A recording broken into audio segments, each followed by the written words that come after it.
بسم اللہ الرحمن الرحیم۔ حضرت علی نے فرمایا، 4 باتیں اپنے بیوی کو کبھی مت بتانا۔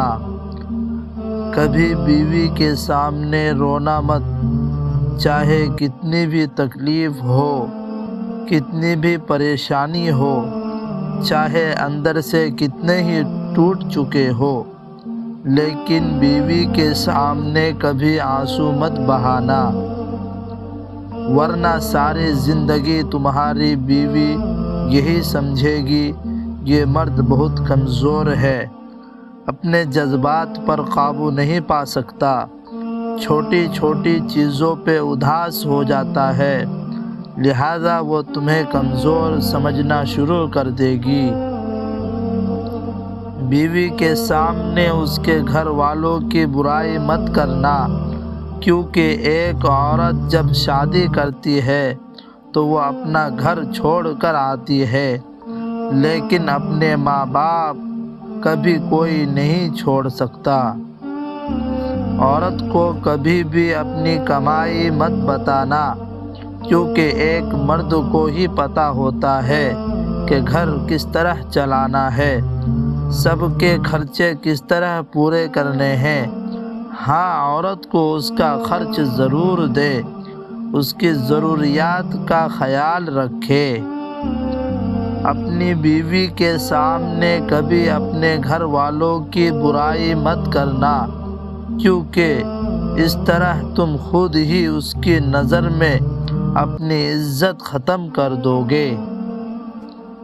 شادی کے دن نئی نویلی دلہن نے ایک اٹیچی کیس کے طرف اشارہ کرتے ہوئے اپنے شوہر سے وعدہ لیا کہ وہ اس اٹیچی کیس کو کبھی نہیں کھولے گا۔ شوہر نے وعدہ کر لیا۔ شادی کے 50ویں سال بیوی جب بستر مرگ پر پڑ گئی تو خاوند نے اسے اٹیچی کیس یاد دلایا۔ بیوی بولی، اب یہ وقت ہے اس اٹیچی کیس کے اندر راز کو فاش کرنے کا، اب آپ اس اٹیچی کیس کو کھولیں۔ خاوند نے اٹیچی کیس کو کھولا تو اس میں سے 2 گڑیاں نکلی۔ خاوند کے پوچھنے پر بیوی بولی، میری ماں نے مجھے کامیاب زندگی کا راز بتاتے ہوئے نصیحت کی تھی کہ غصہ پی جانا بہت ہی اچھا ہے، اور ماں نے مجھے طریقہ بتایا تھا کہ جب بھی اپنے خاوند کے کسی بات پر غصہ آئے تو تم بجائے خاوند پر غصہ نکالنے کے 1 گڑیا سی لے لیا کرنا۔ تو مجھے جب بھی آپ کی کسی بات پر غصہ آیا تو میں نے گڑیا سی لی۔ خاوند 2 گڑیا دیکھ کر بہت خوش ہوا کہ اس نے اپنی بیوی کو کتنا خوش رکھا، کیونکہ بیوی نے 50 سال کی کامیاب زندگی میں صرف 2 گڑیا ہی بنائی تھی۔ محبت میں شدت معنی نہیں رکھتی، محبت میں عزت معنی رکھتی ہے۔ ایک ہوتا ہے کسی کو اپنی طبیعت کے مطابق ڈھال لینا، اور دوسرا ہوتا ہے کسی کی طبیعت کے مطابق ڈھل جانا۔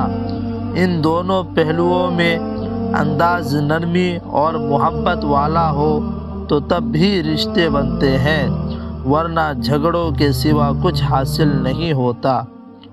اللہ تعالیٰ نے دنیا میں جو سب سے پہلے رشتہ بنایا وہ میاں اور بیوی کا ہی رشتہ تھا، اور پھر باقی سارے رشتے اس کے بعد بنائے، اور پھر یہ رشتہ تو ہے بھی ایسا کہ کتنی بھی دھوپ چھاؤ آئے اس رشتے میں ایک دوسرے کے بغیر گزارا ممکن ہی نہیں۔